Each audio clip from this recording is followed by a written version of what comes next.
కూచిపూడి అన్న పదం కొత్త ఆట నేర్చిందా పాపలాంటి లేత పదం పాఠశాలగా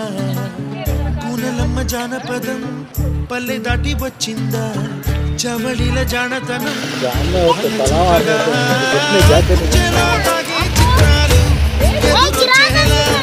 అంతటా ఎన్నో వర్ణాలు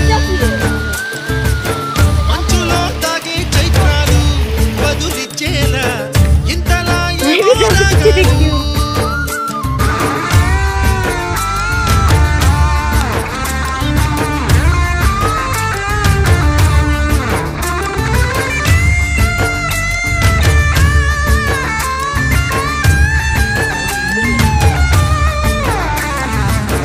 ఆకతాయి సందడిగా